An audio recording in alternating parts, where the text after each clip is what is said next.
거둘 자가 없는 이때에 누가 가서 거둘까. 내가 어찌 게으르게 앉아 있을까. 어서 가자 밭으로. 보내주 보내소서 보내소서 보내주 보내소서 보내소서. 시든 숲을 내 입술에 대니 어찌 주저할까. 주여 나를 보내주소서. 하나님 말씀은 구약성경 이사야 6장 1절에서 13절입니다. 우시야 왕이 죽던 해에 내가 본즉 주께서 높이 들린 보좌에 앉으셨는데 그의 옷자락은 성전에 가득하였고 스랍들이 모시고 섰는데 각기 6날개가 있어 그 둘로는 자기의 얼굴을 가리었고 그 둘로는 자기의 발을 가리었고 그 둘로는 날며 서로 불러 이르되 거룩하다 거룩하다 거룩하다 만군의 여호와여 그의 영광이 온 땅에 충만하도다 하더라. 이같이 화답하는 자의 소리로 말미암아 문지방의 터가 요동하며 성전의 연기가 충만한지라. 그때 내가 말하되 화로다 나여 망하게 되었도다. 나는 입술이 부정한 사람이요 나는 입술이 부정한 백성 중에 거주하면서 만군의 여호와이신 왕을 배웠음이로다 하였더라. 그때 그 스랍 중에 하나가 부젓가락으로 제단에서 집은 바 핀 숯을 손에 가지고 내게로 날아와서 그것을 내 입술에 대며 이르되 보라 이것이 내 입에 닿았으니 내 악이 제하여졌고 내 죄가 사하여졌느니라 하더라. 내가 또 주의 목소리를 들으니 주께서 이르시되 내가 누구를 보내며 누가 우리를 위하여 갈꼬 하시니 그때 내가 이르되 내가 여기 있나이다 나를 보내소서 하였더니 여호와께서 이르시되 가서 이 백성에게 이르기를 너희가 듣기는 들어도 깨닫지 못할 것이요 보기는 보아도 알지 못하리라 하여 이 백성의 마음을 둔하게 하며 그들의 귀가 막히고 그들의 눈이 감기게 하라. 염려하건대 그들이 눈으로 보고 귀로 듣고 마음으로 깨닫고 다시 돌아와 고침을 받을까 하노라 하시기로 내가 이르되 주여 어느 때까지니까 하였더니 주께서 대답하시되 성읍들은 황폐하여 주민이 없으며 가옥들에는 사람이 없고 이 토지는 황폐하게 되며 여호와께서 사람들을 멀리 옮기셔서 이 땅 가운데 황폐한 곳이 많을 때까지니라. 그 중에 10분의 1이 아직 남아 있을지라도 이것도 황폐하게 될 것이나 밤나무와 상수리 나무가 배임을 당하여도 그 그루터기는 남아 있는 것 같이 거룩한 씨가 이 땅의 그루터기니라 하시더라. 아멘. 할렐루야. 지난 한 주간도 평안하셨습니까? 오늘도 주님 안에서 감사하는 하루 되시기를 바랍니다. 이번 주는 이사야 6장 말씀으로 성전에서 부름받은 이사야라는 제목으로 은혜를 나눕니다. 이사야서가 구약성경 선지서의 첫 번째 위치할 만큼 이사야는 선지자로서 권위가 있었죠. 하나님의 구원을 선포하도록 선택받은 그는 죄를 일삼는 사람은 하나님의 심판을 피할 수 없다라고 선포했습니다. 하나님이 택한 백성일지라도 예외일 수 없었습니다. 이사야는 평범한 사람이었지만 우시야 왕 때부터 히스기야 왕까지 60여 년 동안 하나님의 말씀을 대변하는 사명자로 귀하게 쓰임받았습니다. 그렇게 사명자로 부름받은 이사야가 어떤 사람이었는지 말씀을 통해서 주목해 봅니다. 먼저 그는 성전으로 나아간 사람이었습니다. 이사야는 우시야 왕이 죽던 해에 하나님을 만났습니다.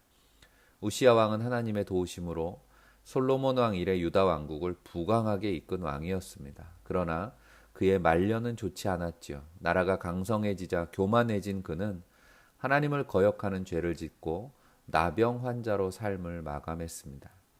왕이 나병 환자가 되었으니 나라가 흉흉해졌겠죠. 죄악이 들끓고 진노하신 하나님은 심판을 선포하셨습니다. 이사야는 절망적인 상황에 성전으로 나아가서 하나님을 만났습니다. 그곳에서 영원한 왕권인 하늘의 보좌를 보게 되었습니다. 이처럼 사명자는 절망 속에서도 참 소망이신 하나님만을 바라보며 성전으로 나아가는 사람이 되어야 됩니다. 둘째, 그는 죄 사함을 받은 사람이었습니다. 나병 환자가 된 우시야가 왕의 역할을 못하면서 세상이 혼란에 빠졌다고 했습니다. 지도력이 무너지니까 사회 곳곳에서 책임을 전가하는 부정적인 말이 떠돌았습니다.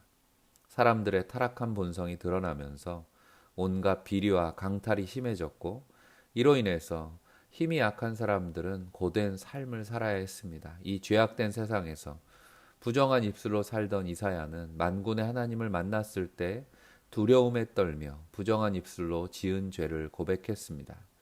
그러자 한 천사가 제단의 수추로 이사야의 입술을 정결케 했습니다.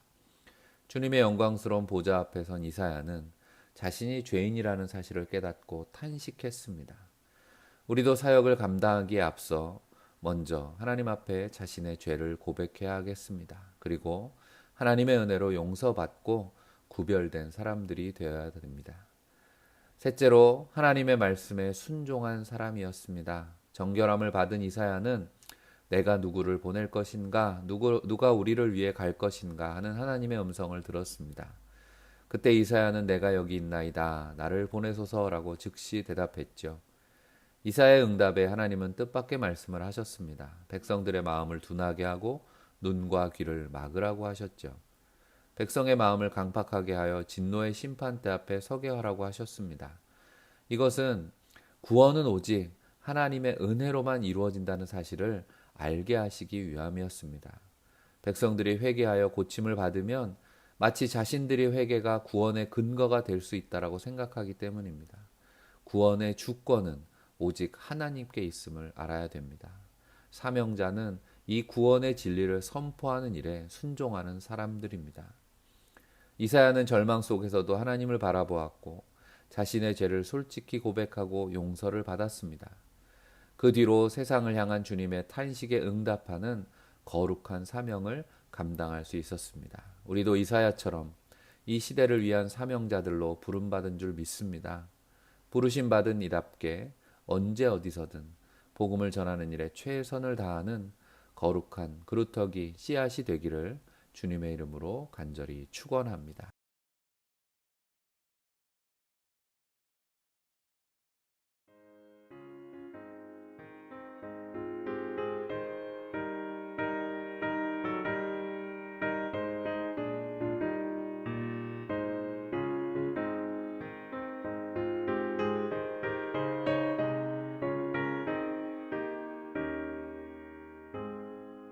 흑암에 사는 백성들을 보라. 수많은 심령 멸망하겠네.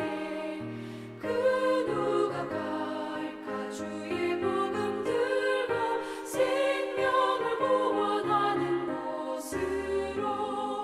큰 권세 주께 있으니, 큰 권세 주께 있으니, 너는 가서 주의 복음 전하라. 주가 너 항상 지키리라. 기도하겠습니다. 사랑의 하나님, 은혜를 모른 채 교만함으로 하나님에게서 멀어지고 부정한 입술로 악행을 일삼는 세상 속에 구별되지 못하고 살아가는 우리의 죄를 용서하여 주옵소서. 두려운 마음으로 말씀 앞에 서게 하시고 기도할 때에 주님의 음성을 듣게 하여 주옵소서. 사명자를 찾으시는 주님의 그 음성에 순종하여 응답하는 믿음 허락하셔서 오늘도 우리에게 맡겨주신 복음의 사명에 최선을 다하게 하여 주옵소서. 우리 주 예수 그리스도의 이름으로 축복하며 기도하옵나이다.